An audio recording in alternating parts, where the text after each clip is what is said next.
प्यारे साथियों नमस्कार। मैं विपिन एक बार फिर से आप सभी का स्वागत करता हूं और उम्मीद करता हूं आप सभी बहुत अच्छे होंगे, बेहतरीन, शानदार, जिंदाबाद होंगे। तो सभी प्यारे साथियों का वेलकम, स्वागत। सभी प्यारे साथी, सभी प्यारे दोस्त एक बार क्लास से जुड़ जाएंगे। और सभी प्यारे साथी, जैसा कि आप लोग जानते हैं कि भाई हमारी ये जो क्लास चल रही है इसका भी हम लोगों ने ठीक है टाइम चेंज किया है रिसेंटली, और अभी ये क्लास आप लोगों की 12 बजे चलती है। तो सभी प्यारे साथियों का वेलकम, स्वागत। तो दोस्तों, एक और शानदार वोकेबलरी क्लास लेकर मैं आप सभी लोगों के सामने उपस्थित हूं। तो सभी प्यारे साथियों का वेलकम, स्वागत। सभी लोग एक बार जल्दी से फटाफट क्लास से जुड़ जाइए। सुमन, मीना, गुड इवनिंग सर। चलिए भाई, सोनू, गुड आफ्टरनून सर। तो सुमन, अभी तो गुड आफ्टरनून का समय है भाई बच्चे। चलिए, रमाकांत, सभी प्यारे साथी, सभी प्यारे दोस्त फटाफट जल्दी से कमेंट करिए। और जैसा कि आप सभी लोग जानते हैं कि इससे पहले मैंने आप लोगों को सिनोनिम की एक वोकेबलरी क्लास कराई थी, और आज जो क्लास लेकर मैं आप सभी लोगों के सामने उपस्थित हूं दैट इज वोकेबलरी पार्ट 2। इसमें हम लोग इडियम्स और फ्रेजेस स्पेशल प्यारे साथियों पढ़ने वाले हैं। तो सभी प्यारे साथी एक बार जल्दी से कमेंट सेक्शन में मुझे टाइप करके बताइए, ये जो हमने सिनोनिम क्लास को प्यारे दोस्तों कवर किया था, पढ़ा था, कितने ऐसे स्टूडेंट हैं क्लास के अंदर जो ये कह सकते हैं कि सर सारा का सारा जितने ही वोकेबलरी आपने हमें लिखाई है वह सभी हमें याद है, एक एक शब्द हमें बाय टिप्स याद है। सभी प्यारे साथी एक बार जल्दी से कमेंट करिए। हाँ भाई, I am waiting for your comment. सभी लोग जल्दी से कमेंट करेंगे, सभी प्यारे साथी जल्दी से कमेंट करेंगे। हाँ भाई, सभी लोग, Sunita, HP Singh, good afternoon sir, बाकी लोग भी कमेंट करिए। तो कितने ऐसे लोग हैं क्लास के अंदर जो ये कंफर्म कह सकते हैं कि सर हमें सारे याद हैं। हाँ भाई, सभी लोग एक बार जल्दी से कमेंट करिए। तो आज जो मेरे प्यारे दोस्तों हमारी क्लास होगी दैट इज इडियम्स और phrases special. Idioms and phrases, ठीक है। वोकेबलरी, वोकेबलरी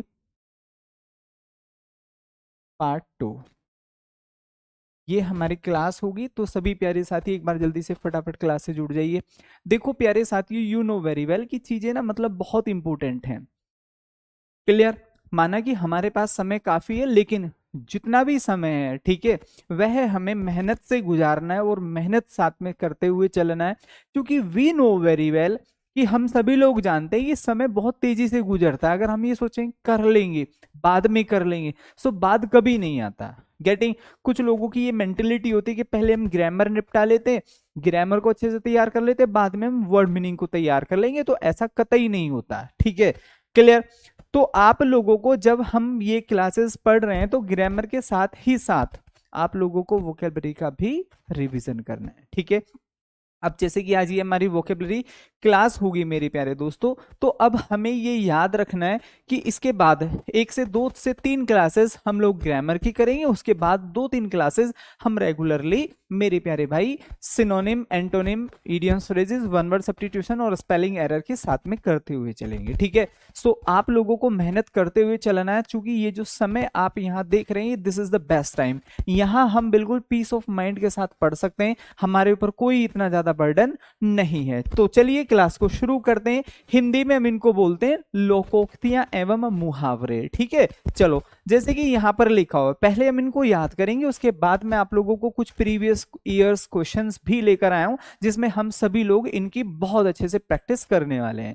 तो ध्यान से समझिए। देखो, अबोव बोर्ड, ये इडियम्स है। ये क्या है सर? इडियम्स, और ये इसका अर्थ है। पहले मैं आप लोगों को दिखा देता हूं कि भाई ये जो चीजें हैं ये क्वेश्चन में कैसे होके आएंगी, पहले वो समझिए। पहले हम इसको ठीक है देख लेते हैं कि भाई क्वेश्चन का जो तरीका है पूछने का वो कैसे है और किस तरीके से हमसे चीजें पूछी जानी है। मेरे भाई, इस तरीके से हमारे ये क्वेश्चंस बनेंगे। Clear? To play duck and drag का मीम्स आपसे पूछा हुआ है और ये प्रीवियस है, अभी रिसेंटली किसी एग्जाम में आया हुआ है, ठीक है। गेटिंग? मेरी बात सभी को समझ में आई? तो ये क्या है, ये सर प्रीवियस है, ये आया हुआ है। अब देखो इसका अर्थ आप लोगों से पूछा जा रहा है, to waste money, to end in nothing, to be miserable, to break once promise. ठीक है, तो ये हमारे क्या हुए मेरे प्यारे दोस्तों, ये ऑप्शंस हो गए, ये हमारा यहाँ पर क्या बन गया है, क्वेश्चन बन गया है। तो इसका अर्थ क्या होगा, तो देखो ये चीजें हम तभी कर पाएंगे जब हमें ऑलरेडी काफी सारे इडियम्स याद हो। तो मैं पूरी कोशिश करूंगा कि, नहीं मेरे भाई करीना, अभी आप लोगों को काफी सारी क्लासेस और कराएंगे सिनोनिम्स की।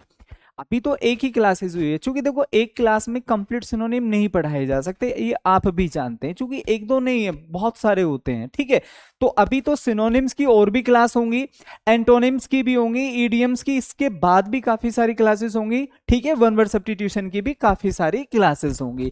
तो दिस इज द वे जिस तरीके से आप लोगों को क्वेश्चंस पूछा जाना है। ठीक है, अब मैं बात कर लेता हूं कि भाई हम ये कब कर पाएंगे मेरे भाई, जब हम लोगों को ये चीजें याद होंगी। तो इनको अच्छे से सीखने और समझने के लिए मेरे भाई पहले हम कुछ क्वेश्चंस, सॉरी कुछ ईडियम्स को याद कर लेते हैं, जिससे कि हम इजीली चीजों को समझ पाए।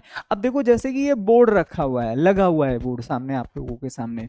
ठीक है, मैं इसके ऊपर की बात कर रहा हूं, तो इसमें कोई भी छपा, मैंने कहा भाई बोर्ड के ऊपर देखो तो सब कुछ प्रत्यक्ष दिख रहा है, स्पष्ट दिख रहा है। तो हम यहां पर क्या कह सकते हैं मेरे दोस्त, हम इसको क्या कह सकते हैं, ईमानदार। ईमानदार या फिर प्रत्यक्ष। प्रत्यक्ष का मतलब जो मेरे भाई दिखाई दे, ऑनेस्ट एंड ओपन। जैसे बहुत बार आपने अखबार में सुना होगा भाई खुलेआम दो लोगों की हत्या कर दी गई, तो ईडीएम्स जो इंग्लिश में आता है ना, अ पर्सन या to persons were killed above board. Above board का मतलब खुलेआम। ठीक है, इन द मार्केट, तो मार्केट में दो लोगों की खुलेआम हत्या कर दी गई। ऐसे इस ईडियम्स को वहां पर यूज किया जा सकता है। अब ऐसा नहीं कि हत्या के केस में यूज किया जाता है, ये ईमानदारी के केस में जहां सब लोगों के सामने, ठीक है, he took an commitment above board, उसने सब लोगों के सामने कसम खाई। ठीक है, ऐसे आप बोल सकते हैं। तो अबोव बोर्ड मतलब जो बोर्ड के ऊपर दिखाई दे रहा है, स्पष्ट, क्लियर। नेक्स्ट, एसिड तो आप समझते हैं, अगर मैं एसिड की बात करूं तो भाई ये तेजाब वगैरह के लिए, ठीक है, यूज किया जाता है। तो एसिड टेस्ट, अब ऐसा कोई टेस्ट जिसमें एसिड का प्रयोग हो रहा है तो मेरे भाई इसका मतलब वो मुश्किल कार्य है। तो एसिड टेस्ट का मतलब क्या हो जाएगा, मुश्किल कार्य, मुश्किल कार्य। दो इडियम्स हमने याद किए, मैं पूरी कोशिश करूंगा कि आज की क्लास में सारे याद करा जाऊं। तो अबोव बोर्ड का मतलब खुलेआम, ठीक है, प्रत्यक्ष, ईमानदार। ठीक है, एसिड, जैसे ही एसिड आएगा तो आप समझ जाना मुश्किल कार्य की बात हो रही है। नेक्स्ट, ऐड का मतलब क्या होता है सर, एक तरीके से जोड़ना। फ्यूल का मतलब होता है ईंधन या petrol diesel. To the flame, flame होता है सर एक तरीके से आग। अगर हम आग में पेट्रोल डालेंगे तो क्या वह कम होगी या बढ़ जाएगी, तो आप कहोगे भैया जी ये तो बढ़ जाएगी, इसका मतलब बात को हम और बढ़ा रहे हैं। इसका मतलब क्या हो जाएगा, to make the situation worst, मतलब बात को और बिगाड़ देना, बात को और बिगाड़ देना। जैसे कि सपोज करिए कोई मैटर सोल्व हो गया, किसी के घर से एक और व्यक्ति आया, उसने दो चार, ठीक है, बातें और बोली, इससे मामला और ज्यादा उलझ गया। तो हम यहां पर क्या कह सकते हैं, to add fuel to the flame या फायर, फ्लेम की जगह फायर भी आ सकता है। तो इसका मतलब होता है सर बात को और अधिक बिगाड़ देना। ठीक है, यहां तक अगर सभी लोगों को लग रहा है गुरुजी अच्छा समझ में आ रहा, तो एक बार अब देखो ये कुछ इस तरीके से ये ईडियम्स है। एट ए लॉस ये ईडियम्स है। एट योर विट्स एंड ये भी एक ईडियम्स है। तो तीन ईडियम्स का मतलब सेम ही है, क्या, कंप्लीटली कंफ्यूज्ड, मतलब जहां हम डिसीजन ही ना ले पाए, what to do and what not to do, क्या करें या फिर क्या न करें। तो इसका मतलब क्या होगा, एट सी, समुद्र में, हम सपोज करो आप समुद्र के बीच में, तो क्या आप पता कर पाओगे मेरे को किधर जाना है, नहीं, इसका मतलब कंफ्यूज हो जाओगे। मैंने इसको ऐसे याद कर लिया था। ठीक है, नेक्स्ट, एट ए लॉस, लॉस का मतलब कंप्लीट हानि, और जब हानि होती है तो इंसान समझ नहीं पाता क्या करे क्या न करे। ठीक है, नेक्स्ट, ये आपको आंसर्स में आएंगे, ये किस में आएंगे मेरे भाई, ये ऑप्शंस में होंगे। ये आपके क्या है सर, आंसर्स हैं। ये कहां पर आएगा सर, ये क्वेश्चंस में पुट किए जाएंगे। तो ये याद रखना है, ये जो चीजें ये क्वेश्चंस में आएंगी और ये आपको जो चार ऑप्शंस होंगे उनमें से रखा मिलेगा। उम्मीद है ये बात सभी को क्लियर समझ में आ रही होगी। तो ये हमने 1 2 3 4 इडियम्स हमने याद कर लिया। पहला अबोव बोर्ड मतलब खुलेआम ईमानदार। दूसरा सर एसिड टेस्ट मतलब कोई भी बहुत मुश्किल कार्य है। तीसरा हमने ऐड फ्यूल टू फायर। अब इन चीजों को ऐसे कर लो यार, फ्यूल में ऐड करेंगे हम मेरे भाई क्या, फ्यूल सॉरी फायर में हम ऐड करेंगे फ्यूल, मतलब बात और बिगड़ जाएगी। एट सी मतलब कंफ्यूज्ड, ठीक है मेरे भाई। एट लॉस कंफ्यूज्ड, ठीक है। At one's wits end, wits का मतलब अगर मैं बात करूं तो बुद्धि होता है। अब आप इसको ऐसे समझिए, यदि बुद्धि का एंड हो गया तो भाई इंसान क्या हो जाएगा, कंप्लीटली कंफ्यूज्ड। बात सभी को समझ में आ रही तो एक बार जल्दी से फटाफट थम्स अप करके बताइए। सभी लोग जय हिंद लिखेंगे सर क्लियर हो गई है, ठीक है। आगे बढ़िए next. At cross purpose, cross का मतलब कुछ ऐसे हो जाता है। अब ये ऐसे कब, जब आपने देखा होगा पुरानी जो मूवीज होती थी उनमें ना, मतलब आप देखेंगे बंदूक वगैरह का यूज बहुत ना के बराबर होता था। पहली जो मूवीज थी उनमें तलवार आती थी कि नहीं आती थी, मैंने इसको ऐसे याद कर लिया था। अब वो ऐसे इधर से भी एक मारा, उधर से भी एक तलवार मारा, तो तलवारें ऐसे हो जाती थी कि नहीं हो जाती थी, इस तरीके से क्रॉस बन जाता था। ऐसे जैसे कि ये भाई एक तलवार हो गई, ठीक है, और इधर एक तलवार हो गई, तो ऐसे क्रॉस बन जाता था, ठीक है। एक क्रॉस पर्पज, मैंने इसको इस तरीके से याद कर लिया था, ठीक है। अब ये कब होता था ऐसा, जब दो समुदाय या फिर दो ग्रुप में लड़ाई हुआ करती थी। इसका मतलब क्या होता है, एट कंट्रेस्ट या कंट्रेरी मतलब विरोध करना, विरोध करना, ठीक है भैया। ऐसे इन चीजों को याद करो। नेक्स्ट, एक्स टू ग्रिंड, इसका मतलब क्या होता है, स्वार्थ होना, ठीक है। टू बिहेव सेल्फिशली, मेरी बात सभी लोगों को, ठीक है। भाई धर्मी जो नहीं हो रहा है आप उसको ग्रुप में शेयर कर दीजिएगा, ठीक है। Definitely I will teach you there, ठीक है, मैं आप लोगों को ग्रुप में बता दूंगा। अब इसको जरा ध्यान से समझिए। एक्स टू ग्रीन का मतलब एक ऐसा दोस्त जो कभी आपसे बात नहीं करता था लेकिन रिसेंटली उसने आपसे बात करना शुरू कर दिया, ठीक है। अब आप समझिए, अब समझ जाएंगे कि भाई वो क्यों आपसे बात कर रहा है, क्लियर। अब जैसे आपने कोई नई बाइक ली, ठीक है, आपने मतलब एक अच्छी खासी बाइक ली 4 5 लाख रुपए तक की। अब आपके एक दो दोस्त जो आपसे ना, ठीक है, या मतलब जो आपसे बात नहीं कर रहे थे या फिर काफी समय से नहीं बोल रहे थे, अब धीरे धीरे उन्होंने आपसे बोलना शुरू कर दिया, क्योंकि वो भी यार 3 4 लाख रुपए की बाइक चलाना चाहते हैं।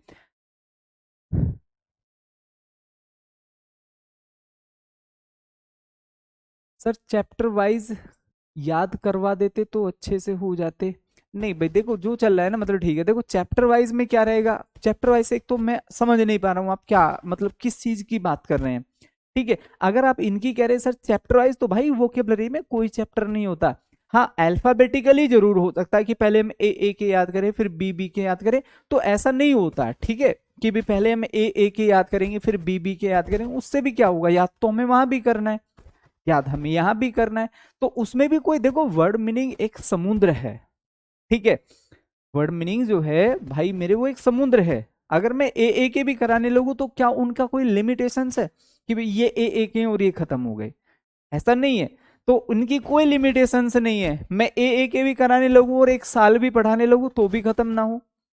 लेकिन हमें तो वो वर्ड मीनिंग्स याद करने जो हमारे एग्जाम से रिलेटेड हैं, एग्जाम के लिए मोस्ट इंपोर्टेंट है, प्रीवियस है, सबसे प्रमुख बात तो ये जो प्रीवियस में आए हुए हैं, ठीक है। हमें वो, अब चूंकि हम उनको पढ़ेंगे तो अगर मैं उनको पढ़ाने लगूँ, वे 5 आपको ए के मिल गए, बी में कोई आए नहीं है, सी में 2 आ गए, डी में 6 आ गए, ठीक है, आर में 25 आ गए, तो इस तरीके से तो वो तो देखो हमें याद करना ही करना है, ठीक है। आप लोगों के ना बहुत बार जैसे कि इररिलेवेंट क्वेश्चंस होते हैं, इनका कोई संगत नहीं है। देखो एक बच्चा अभी मेरे से पूछ रहा है सर कितने कितने याद करें, भाई ऐसा कोई नंबर फिक्स नहीं है दोस्त, लेकिन मैं पूरी कोशिश करता हूं जब भी मैं बच्चों को पढ़ाता हूं कि 250-300 सिनोनिम तो एटलीस्ट याद हो, 250-300 एंटोनिम्स याद हो, 250-300 ईडियम्स याद हो। क्योंकि देखो जब हम एग्जाम में बैठने जा रहे हैं तो एग्जाम में कॉन्फिडेंस तभी आता है जब हमें डाटा याद होता है। मैं आप लोगों को कहकर भेज दूं भाई ये 50 ईडियम्स हैं, इनको बहुत अच्छे से याद कर लो, ये मोस्ट इंपोर्टेंट है। आपने 50 भी याद कर ली और आपको अच्छे से याद है, कॉन्फिडेंस नहीं आएगा। ठीक है, कॉन्फिडेंस नहीं आएगा। सपोज करिए थोड़ा बहुत 4 क्वेश्चन आपको 50 से आ गए और 3 क्वेश्चन आपको बाहर से आ गए जो इसमें नहीं है, लेकिन अगर आपने मोस्ट इंपोर्टेंट 300 पढ़ रखा है तो भाई एग्जामिनर कितना भी भाग ले इससे बाहर नहीं। तो ये अल्टीमेट कॉन्फिडेंस देता है। ठीक है, तो अल्टीमेट कॉन्फिडेंस के लिए मेरे भाई आपको ज्यादा डाटा याद करना ही पड़ेगा, वही आपको वहां एग्जाम में एक भरोसा देगा। चलिए, एक्स टू ग्रिंड का मतलब क्या होगा? एक्स कुल्हाड़ी होता है, टू ग्रिंड अगर कोई व्यक्ति आपसे, ठीक है, जो कभी आपसे बात नहीं करता था, अब उसने आपसे बोलना शुरू कर दिया, आपके साथ घूमना रहना शुरू कर दिया, तो समझ जाइए कि मेरे भाई उसका कोई ना कोई इस बात के पीछे स्वार्थ छिपा हुआ है। Next, snake in the grass, ये तो आपने बहुत बार सुना होगा, स्नेक इन द ग्रास। ठीक है, आस्तीन का सांप, क्या बोल सकते हैं मेरे भाई? आस्तीन का सांप। आस्तीन का सांप का मतलब क्या होता है? छिपा हुआ दुश्मन, अनरिलायबल पर्सन, एक ऐसा व्यक्ति जो आपको कभी भी धोखा दे सकता है। ठीक है, तो जैसे हम दोस्तों के लिए बहुत बार प्रयोग करते हैं, you are such a snake in the grass. ठीक है, तू भाई आस्तीन का सांप है। ठीक है, चलिए नेक्स्ट, ए डैगर्स ड्रन, इसका मतलब होता है फुल ऑफ एनिमिटी, मतलब कट्टर दुश्मनी। देखो बहुत सारे ईडियम्स का सबसे प्लस बेनिफिट क्या होता है, ईडियम्स में ना लगभग अगर हम 100 ईडियम्स याद करें तो 80 आपको ऐसे मिलेंगी उन ईडियम्स में आंसर छिपा हुआ है। कैसे? जैसे कि स्नेक, स्नेक से आप समझ गए सांप, तो तुरंत याद आ जाएगा। ठीक है भाई, आस्तीन का सांप। ठीक है, क्रॉस का मतलब जैसे मैंने ये बना दिया था, ठीक है भाई, तलवारें ऐसे हो जाती थी, सीधा याद हो गया। डैगर का मतलब होता है एक तरीके से चाकू या फिर छुरा, तो चाकू या छुरा कब काम आएगा मेरे भाई? कोई छुरा लेके घूम रहा है, इसका मतलब वो किसी से झगड़ा करना चाहता है। होता था कि नहीं होता था? वो पुरानी मूवीज में आपने देखा था, किसी के पेट में चाकू भोंक दिया, ठीक है, और छुरा ऐसे पेट में मार दिया, ठीक है, या हाथ में मार दिया। तो पुरानी मूवीज में, हालांकि अब तो अल्टीमेट वेपन्स दिखाए जाते हैं आज की मूवीज में, लेकिन पुरानी मूवीज में तो भाई चाकू, तलवार, भाला, इन्हीं की लड़ाई होती थी कि नहीं होती थी? तो वहां से ये इजीली याद हो जाता है। नेक्स्ट, आगे देखो, एक क्लोज फिस्टेड पर्सन, एक क्लोज फिस्टेड पर्सन, इसका मतलब क्या होता है? कंजूस। क्या होता है मेरे भाई? कंजूस होता है। तो ये चीजें याद करो। यहां पर हम क्या कह सकते हैं, अब यही जो चीजें आप यहाँ थ्योरी में पढ़ रहे हैं ना, जब तक देखो आपको ये थ्योरी याद नहीं होगी तब तक आपसे एमसीक्यू या फिर प्रीवियस ईयर नहीं होंगे। कारण चूंकि ज्यादा ज्ञान से ही, नॉलेज से ही क्वेश्चन सोल्व होते हैं। मैं आप लोगों को डायरेक्टली प्रीवियस कराने लगूं तो उसके आंसर, उनकी हिंदी मैं बता रहा हूं, आप तो केवल रट रहे होंगे। ठीक है, तो पहले हम सीख लेते हैं, यू विल सी कि बहुत सारे क्वेश्चंस तो आप ही कर पा रहे हैं। Next, at the first blush, इसका मतलब होता है एट द फर्स्ट साइट, मतलब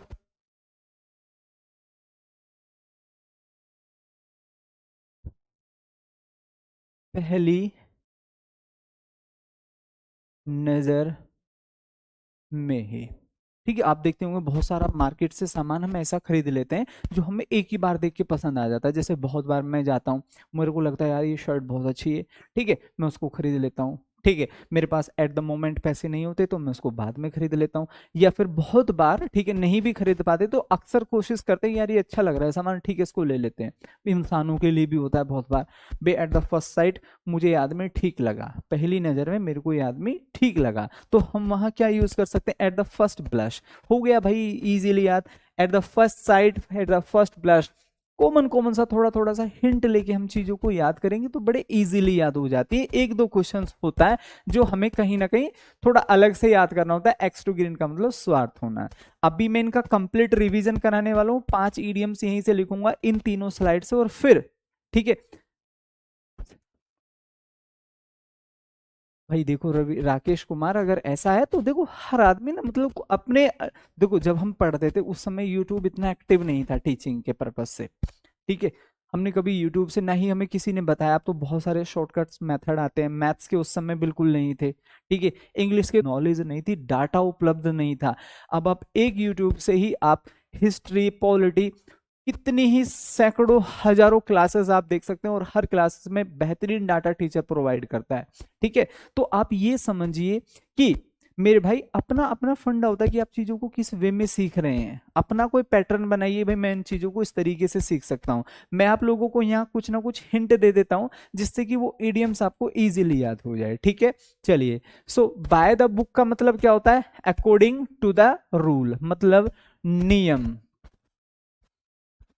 के अनुसार।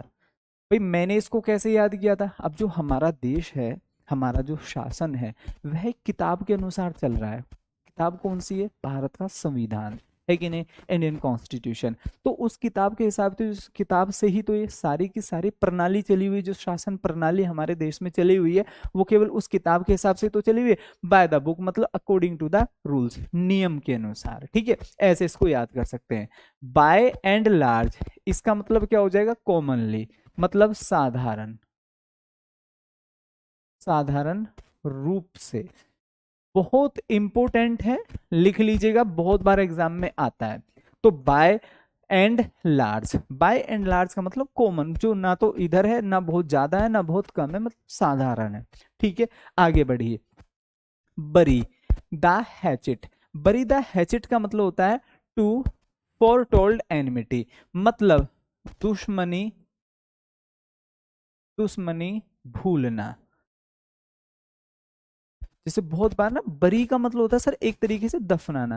बेटा राहुल, ऐसे कोई श्योर नहीं कि हम इतने याद करेंगे, लेकिन मैंने आप लोगों को बता दिया लगभग 250 से 300 सिनोनिम, 250 से 300, ये कम से कम बता रहा हूं मैं आपको। 250 से 300 आपको एंटोनिम्स, 250 से 300 लगभग ईडियम्स, और लगभग लगभग मेरे भाई 300 ही आप मानकर चलिए वन वर्ड सब्स्टिट्यूशन आपको याद होने चाहिए, और वह मैं आपको इस क्लासेस के दौरान ही करा दूंगा, ठीक है। चलिए, तो अब जरा ध्यान से समझेंगे। ब्रोकन रीड बहुत इंपॉर्टेंट है, कई बार एग्जाम में आ चुका है। एन अनरिलायबल मैन, ठीक है।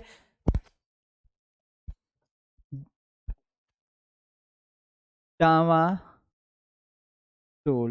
ठीक है, डावाडोल व्यक्ति, एक ऐसा व्यक्ति जो डावाडोल स्थिति में, डावाडोल का मतलब जो भरोसे के लायक ना हो, आप इसको ये भी लिख सकते हैं, ठीक है, जो भरोसे के लायक ना हो, ठीक है। डावाडोल से जो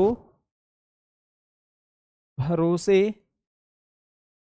के लायक न हो, जो भरोसे के लायक न हो, तो उसको क्या बोलेंगे? उसको क्या बोलेंगे? ब्रोकन रीड बोलेंगे। आगे बढ़िए। ब्रेड एंड बटर, इसका मतलब क्या होता है? An issue directly affected the people, मतलब हिंदी में हर आदमी किस चीज के लिए परेशान है? मेरे भाई रोजी रोटी। क्या बोलेंगे? रोजी रोटी।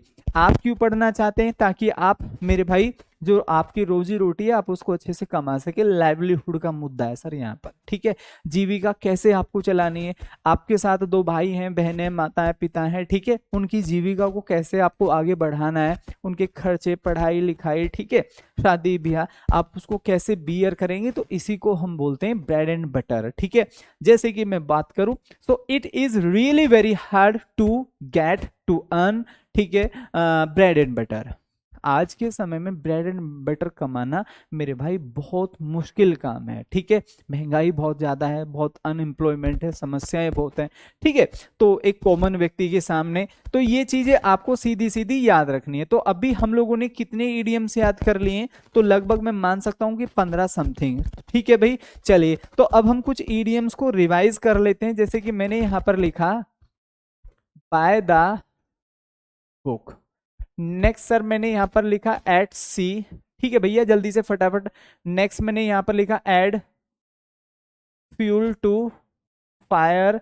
नेक्स्ट मैंने यहां पर लिखा एक्स टू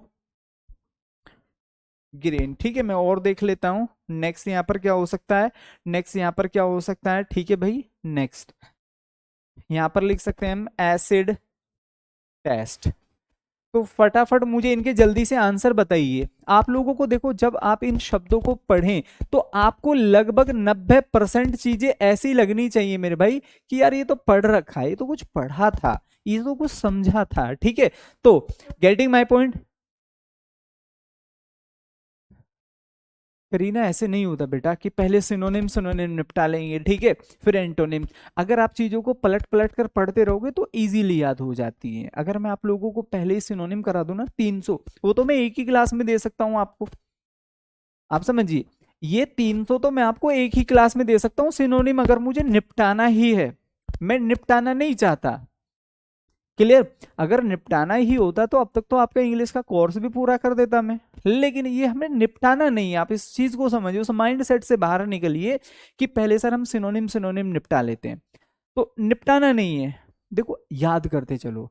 अगर आप चीजों को डाइवर्स तरीके से पढ़ोगे ना, आज हमने सिनोनिम याद कर लिए, तो अब हमारे पास है ना, मैं आज भी सिनोनिम करा रहा हूँ, 2-3 दिन बाद सिनोनिम, फिर 2-3 दिन बाद, तो आपका रिवीजन का जो गैप होगा ना वो बहुत कम होगा। ठीक है, आपको मैंने आज सिनोनिम कराया, ठीक है, फिर आपको इतना गैप मिला, यहां आपको ईडियम्स करा दिया, यहाँ वन वर्ड सब्स्टिट्यूशन, सिनोनिम फिर से यहां पर आया, तो आप समझिए आपको ये गैप मिल गया है। ठीक है, इस बीच में आपके फिर यहां पर वन वर्ड सब्स्टिट्यूशन आया, तो आपको यहां से, या फिर ईडियम्स आया, तो ईडियम्स में इतना गैप मिल गया है। तो गैप से ही तो आप बार बार उन चीजों को पढ़ेंगे। आपको मैं 5 दिन 7 दिन 10 दिन बाद फिर से सिनोनिम की तरफ लेकर आऊंगा, तो 10-12 दिन में क्या आप उतने सिनोनिम कई बार रिवाइज नहीं कर सकते? अगर आप एक ब्रिलियंट स्टूडेंट है, आप एक फोकस्ड स्टूडेंट है, तो इतने दिनों में तो आपने उन एक एक शब्द को रट दिया होगा। ठीक है, इस तरीके से हम चीजों को पढ़ेंगे सीखेंगे। चलिए भैया आते हैं, बाय द बुक का मतलब अभी हमने पढ़ा क्या मेरे भाई? नियम के अनुसार, अकॉर्डिंग अकॉर्डिंग टू रूल। ये रिवीजन करा रहा हूं मैं आप लोगों को जो जस्ट अभी पढ़ाया। आगे देखो, एट सी, इसका मतलब क्या हो जाएगा sir? To be perplexed. Next, add fuel to fire, make matter worst, बात को और बिगाड़ देना। नेक्स्ट, एक्स टू ग्रीन, स्वार्थ सिद्ध होना, टू बी सेल्फिश। उम्मीद है याद हो रहा होगा। एसिड टेस्ट मतलब हार्ड वर्क, एक तरीके से हार्ड सिचुएशन आप बोल सकते हैं किसी भी व्यक्ति के लिए।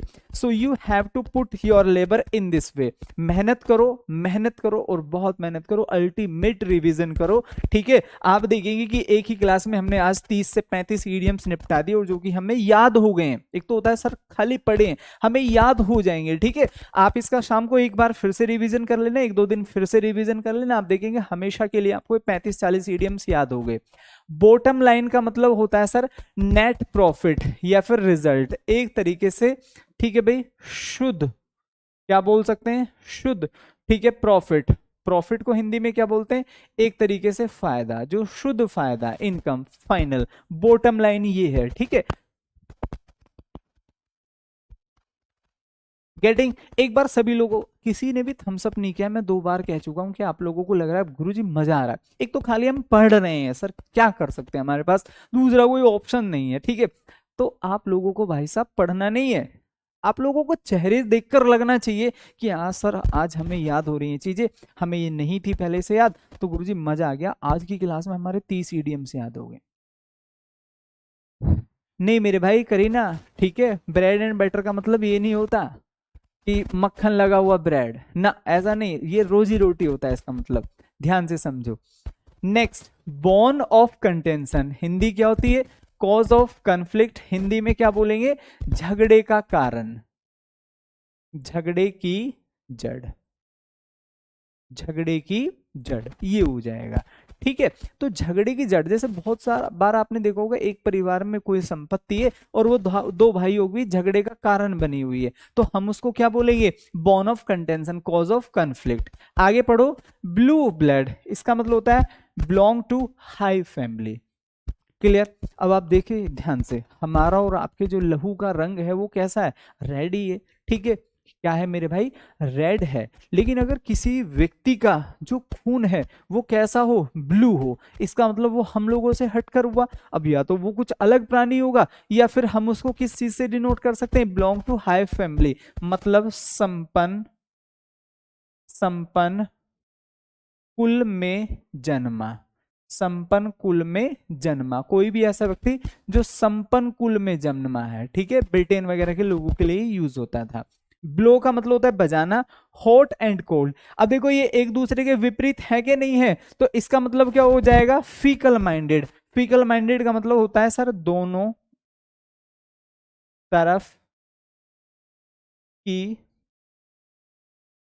बजाने वाला व्यक्ति, ठीक है, दोनों तरफ की बजाने वाला व्यक्ति। मतलब कहने का तात्पर्य ये होता है, बहुत बार आपने देखे होंगे कुछ लोग ऐसे होते हैं, आपकी तरफ की भी कह देंगे, आपका किसी से झगड़ा हो रहा है और उसकी तरफ जाकर उसकी तरफ की तारीफ करने लगेंगे। तो आपके मोहल्ले पड़ोस में, रिश्तेदारी में, घर परिवार में, दोस्त सर्कल में कोई ना कोई ऐसा व्यक्ति जरूर होता है जो हमेशा, ठीक है, अस्थिर माइंड होता है, दोनों तरफ की बजाता है, इधर भी और उधर भी, ठीक है। तो ऐसे व्यक्ति को अगर आप जानते तो ऐसा कारनामा करने वाला व्यक्ति क्या कर रहा है, ब्लो हॉट एंड कोल्ड, मतलब एक दूसरे के विपरीत आ रहे हैं। देखो हॉट और कोल्ड आ रहा है एक दूसरे के, मतलब तो आप समझिए ये दोनों तरफ की बजा रहा है, हॉट भी और कोल्ड भी। उम्मीद है याद हो गए होंगे। आगे पढ़िए next, N arm chair job, an easy and well. अब देखो एक तो ये होता है किसी व्यक्ति की ड्यूटी ना, मतलब 24 घंटे वो खड़ा होकर ड्यूटी कर रहा है, वो बैठ नहीं सकता वहां पर, ठीक है, क्योंकि वो कैमरे की निगरानी में, अदरवाइज बॉस उसको पकड़ लेगा, भाई तू तो रेस्ट कर रहा है। एक व्यक्ति की जॉब ऐसी होती है कि उसको एक बहुत अच्छा केबिन मिला हुआ है, ठीक है, आराम से वो बैठा हुआ है, चेयर है उसकी, भाई वो पीछे तक चली जाती है और आराम से ऐसे हाथ रखकर आराम से जॉब कर रहा है। कुल 4 घंटे की जॉब, सैलरी पूछो कितनी, बताओ जल्दी से कितनी सैलरी हो सकती है।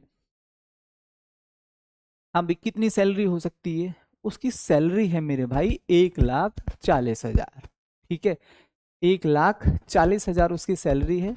कुल 4 घंटे की जॉब है। काम पूछो क्या है, काम कुछ नहीं है मेरे भाई, केवल उसको ये देखना है कि जब लाइट आ जाएगी तो उसको स्विच ऑफ कर देना है, जब लाइट चली जाएगी तो वहीं बैठे बैठे स्विच ऑन कर देना है, ठीक है, ये उसका काम है बस। तो आप समझिए ऐसी जॉब कैसे, आप कहोगे सर ऐसी जॉब हमें भी दिलवा दो सर, चाहिए आप, ठीक है, डिवाइड करवा देना बाय 2 तो हम इसका आधे में भी तैयार हो जाएंगे। सर ऐसी जॉब तो हमें भी दिलवा दो, हम तो आधे में भी तैयार हैं, है कि नहीं है। तो मेरे भाई ध्यान से आप लोगों को याद करना है, हॉट एंड कोल्ड का मतलब दोनों तरफ की बजाने वाला, एंड आर्म, आर्म होती है भुजाएं, ऐसी कुर्सी, ठीक है, जिसमें आर्म हो और ऐसी जॉब, मतलब आप समझ गए, तो कोई भी क्या हो जाएगा, ठीक है, आराम, आरामदायक नौकरी। और पेड कैसा है मेरे भाई, वेल पेड, मतलब बहुत अच्छा मिल रहा है, मतलब आप समझे 1,40,000 बहुत होते हैं।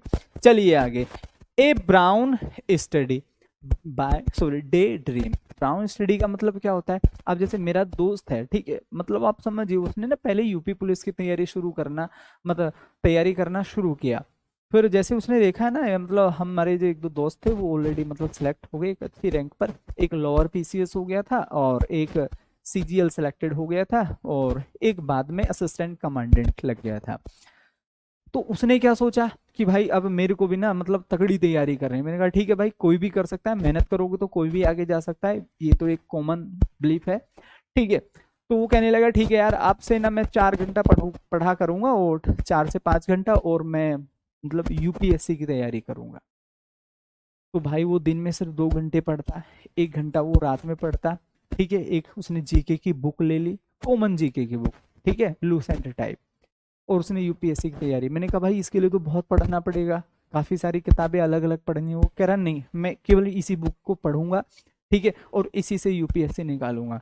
तो आप उसके डिसीजन की सराहना करेंगे या आप ये कहेंगे भाई क्या कर रहा है यार, ठीक है, इससे खाली यूपीएससी कैसे निकाल देगा, नहीं निकलेगा ना खाली एक बुक से, ठीक है। तो वो जो तैयारी कर रहा है उसकी जो स्टडी है वो कैसी है, डे ड्रीम, मतलब वो दिन में सपने देख रहा है, दिन में सपने देखना।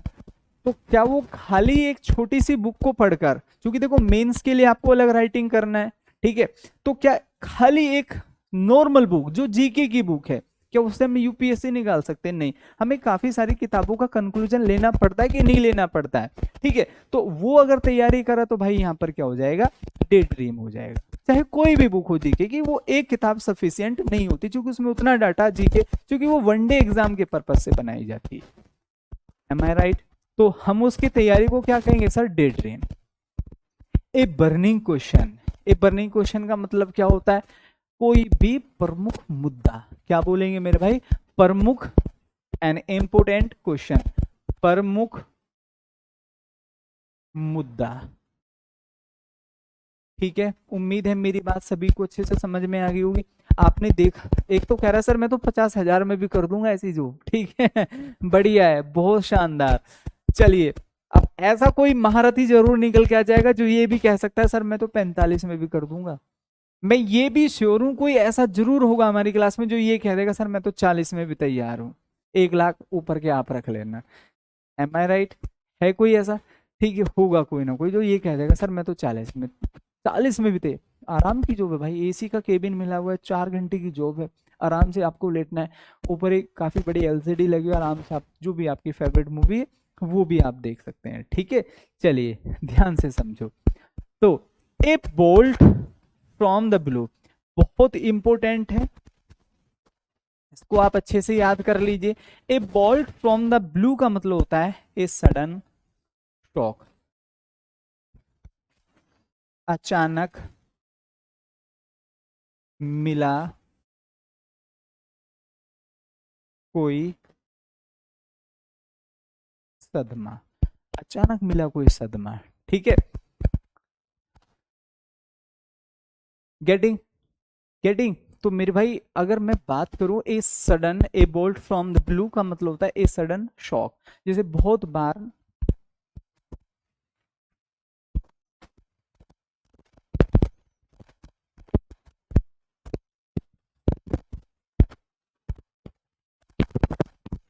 हाँ भाई अभी आप मुझे बताइए, ठीक है, क्लियर हुआ? अब इसको जरा ध्यान से समझेंगे।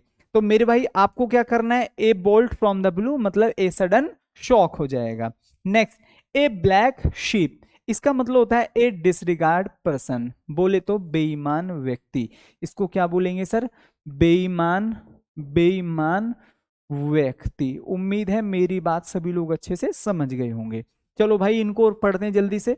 ए बिग गन, गन का मतलब क्या होता है सर, पिस्तौल, रिवॉल्वर, बंदूक, ठीक है। और ए बिग गन का मतलब क्या होता है, कोई भी एन इंपोर्टेंट फिगर या फिर मेरे भाई पर्सन, क्लियर, कोई भी, कोई भी मेरे भाई ऐसा व्यक्ति जो बहुत वैभवशाली है, जिसका मतलब आप समझिए राजनीति में, ठीक है, अफसरशाही में एक बहुत ज्यादा जोर चलता है। जैसे पुरानी मूवीज में ना अमरीश पुरी साहब को दिखाया जाता था, वो मतलब सारी पुलिसिंग प्रणाली, सारे नेता लोग सब उनको जानते थे। तो ऐसा कोई भी व्यक्ति जो मतलब अपने आप में बहुत दमखम रखता है, ठीक है, शासन प्रणाली में। तो बिग गन का मतलब होता है अमीर, अमीर और प्रभावशाली व्यक्ति। तो ऐसे व्यक्ति को क्या बोलेंगे मेरे भाई, ए बिग गन। चलिए आगे बढ़ो। नेक्स्ट, ए ब्रोकन रीड, ये तो आज हमने पढ़ लिया था। एन सपोर्टिव पर्सन थिंग, कोई भी ऐसा व्यक्ति जो मतलब डामाडोल स्थिति में हो, ठीक है, जिसको हम भरोसा न कर पाए। ए birds eye view, a general study, इसका मतलब क्या हो जाएगा, आमतौर पर। हिंदी में हम क्या बोलेंगे, आम तौर पर। क्या हो जाएगा सर, आमतौर पर, जनरली। उम्मीद है क्लियर? सर सेम लाइन थोड़ी आएगी मेरे भाई, सेम ही आ जाती है, ठीक है। 95% श्योरिटी कि ये सेम नहीं आती, और अलग भी होगा तो वो आपके पढ़े हुए में ही होगा, क्योंकि आंसर तो सेम सिंपल थ्योरी में आता है, उसको तो कोई भी समझ लेता है। मेन मोटिव होता है कि हम ईडियम्स का अर्थ जानते हों। आगे पढ़िए। ए बेड ऑफ थॉर्न्स, थॉर्न्स मतलब क्या होते हैं सर, कांटे होते हैं। तो फुल ऑफ डिफिकल्टीज मतलब मुश्किलों से भरा हुआ, मुश्किलों, मुश्किलों से भरा हुआ, कोई भी ऐसा कारनामा जो मुश्किलों से भरा हुआ है, ठीक है दोस्त। आगे बढ़ो। Next, A bird of passage, इसका मतलब होता है माइग्रेटरी पर्सन, ठीक है, प्रवास करने वाला व्यक्ति। प्रवासी व्यक्ति, जो मतलब एक स्थान को छोड़कर दूसरे स्थान पर चला जाता है और वहीं रहने लगता है, ठीक है, उसको ए बर्ड्स ऑफ पैसेज। अब आप इसको ऐसे याद कर सकते हैं, देखो बर्ड्स आई व्यू, व्यू का मतलब होता है एक तरीके से दृश्य, क्या होता है सर, दृश्य होता है। तो ये क्या हो जाएगा, आमतौर पर। ए बेड ऑफ थॉर्न्स, कांटों का मतलब आप समझिए, बेड तो मुश्किलों से भरा हुआ होगा, जो हमारा सोना होगा उसके ऊपर, ठीक है। ए बर्ड्स पैसेज, एक बर्ड क्या होता है, आमतौर पर वो कहीं नहीं रुकता, आज यहाँ है कल वहां होगा परसों वहां होगा, ठीक है, इस तरीके से तो वो विचरण करता है कि नहीं करता। तो हम यहाँ पर क्या बोलेंगे मेरे भाई, बर्ड ऑफ पैसेज का मतलब माइग्रेटरी पर्सन। आगे बढ़िए, अबोव द बोर्ड, ये तो आज हमने पढ़ लिया था ऑनेस्टली। उम्मीद है यहाँ तक सभी लोगों को बात बहुत अच्छे से समझ में आ गई होगी। फटाफट सभी लोग एक बार जल्दी से कमेंट करिए, क्लियर है यहाँ तक। चलो मेरे दोस्त आगे बढ़ते हैं। ये भी आज हमने याद कर लिया था sir, at one's wits end, starting में मैंने आप लोगों को कराया था at sea, at loss, at one's wits end. मुझे अभी भी याद हो गया कि आज हमने ये पहली स्लाइड पर सबसे लास्ट में पढ़ा था, ठीक है। तो हम इसको क्या बोलेंगे, टू बी इन कंफ्यूजन, मतलब कंफ्यूजन में होना, ठीक है, एक तरीके से असमंजस में होना, निराश होना, ठीक है, वहां आप इसको बोल सकते हैं। एट एन आर्म्स लेंथ, इसका मतलब होता है to keep at a distance, ठीक है, हम हिंदी में क्या बोलेंगे, थोड़ी दूर रहना या अलग रखना, ये भी आप इसको बोल सकते हैं। उम्मीद है ये बात भी सभी को अच्छे से समझ में आ गई होगी, ठीक है, बहुत बढ़िया है। आगे बढ़ो, नेक्स्ट, एट ए स्टोन्स थ्रो। देखो एट ए स्टोन थ्रो, जैसे ना मतलब आप देखेंगे कोई हमसे ये पूछता है कि भैया ये जो स्थान है ये कितनी दूर है, यहाँ से कितना किलोमीटर पड़ेगा, तो बहुत सारे लोगों का ये आमतौर पर जवाब आता है कि भाई मैं यहाँ से पत्थर फेंक दूं तो जहां आप जाना चाहते हो वो वहीं जाकर गिरेगा। ये एक नॉर्मली एड्रेस बताने का तरीका हुआ करता था पुराने जमाने में। अगर कोई व्यक्ति ऐसा एड्रेस पूछ रहा है जो बहुत निकट है या पास है, तो वो बोल देता पत्थर फेंको और वो आ गया, जाओ अब पूछ रहे हैं। मैंने पूछा भाई मुझे बी स्थान पर जाना है, वो कहाँ है, एक व्यक्ति कह रहा है मैं यहाँ से पत्थर फेंकूं तो बी स्थान पर जाकर गिरेगा, भाई इतनी दूर है, आप समझिए। तो ये पुराने जमाने में बताने का एड्रेस एक तरीका होता था। तो एट ए स्टोन्स थ्रो का मतलब वेरी नियर, हिंदी क्या होगी सर, बहुत नजदीक,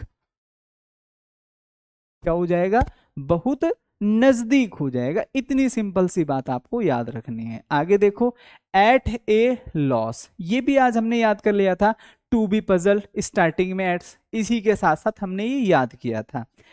as a matter of fact, really, इसका मतलब होता है सर यथार्थ।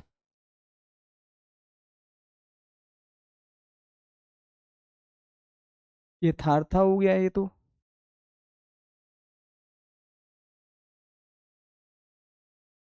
यथार्थ, सत्य। Really often used for emphasise as a matter of fact, भाई सच्चाई ये है, हिंदी में बोलते हैं सच्चाई, क्या बोलेंगे सर इसको, सच्चाई। तो हम बोलते हैं ना बहुत बार भाई सच्चाई तो देखो ये है, तो हम वहां पर इसका प्रयोग करते हैं, क्लियर। आगे बढ़ो, नेक्स्ट, बैग एंड बैगेज। आज हम लोगों को कोशिश करना है कि 30 से 35 इडियम्स हमें आज की क्लास में याद हो जाएं, नेक्स्ट क्लास में 30 से 35 याद हो जाएं, जो नेक्स्ट क्लास होगी उसमें हम कोशिश करेंगे 45 याद हो जाए, नेक्स्ट जो क्लास होगी उसमें 50 का टारगेट लेकर चलेंगे, और 2 क्लास हम 50-50 वाले पढ़ेंगे, लगभग 200-250 ईडियम्स हमारे याद हो जाएंगे, सफिशिएंट है, बाकी तो फिर रह जाता है प्रैक्टिस, ठीक है। तो इसका मतलब होता है बैग एंड बैगेज का मतलब कंप्लीटली, पूर्ण रूप से, पूर्ण रूप से।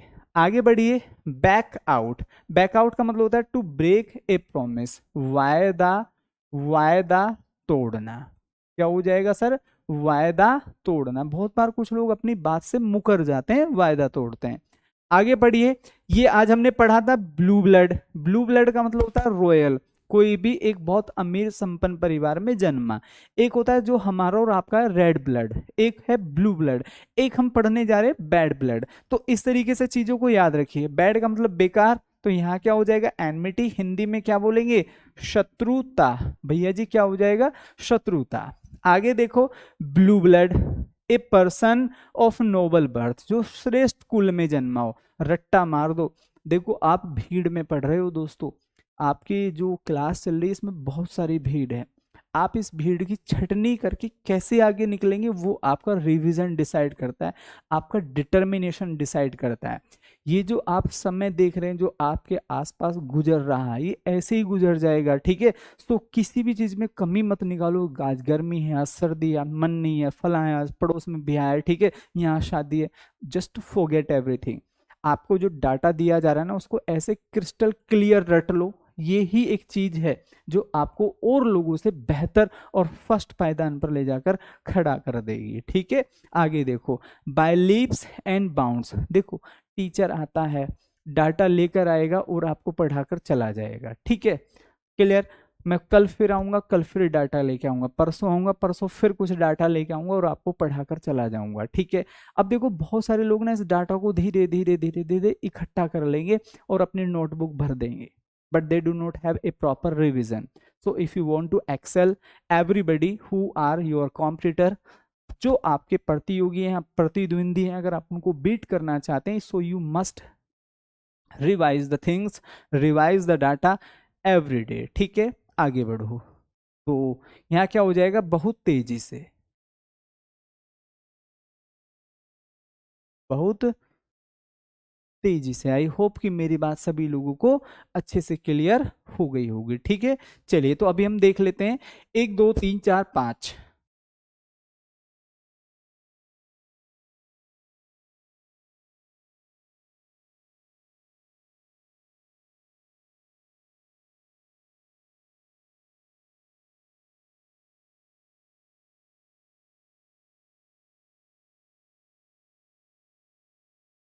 तो आज की क्लास में प्यारे साथियों हम लोगों ने 40 ईडियम्स याद कर लिए। अब आप समझिए, आपने आज की क्लास में लगभग 40 ईडियम्स का रिवीजन प्यारे दोस्तों कर लिया है, ठीक है। नेक्स्ट, अब देखो ये हमने मतलब पहली क्लास पढ़ी ईडियम्स की, इसके बाद मैं आप लोगों को 2 क्लास और लेकर आने वाला हूं, मतलब आप समझिए जो नेक्स्ट क्लास होगी उसमें हम अब टारगेट करेंगे, क्योंकि 40 हमने बड़े इजीली पढ़ लिए हैं।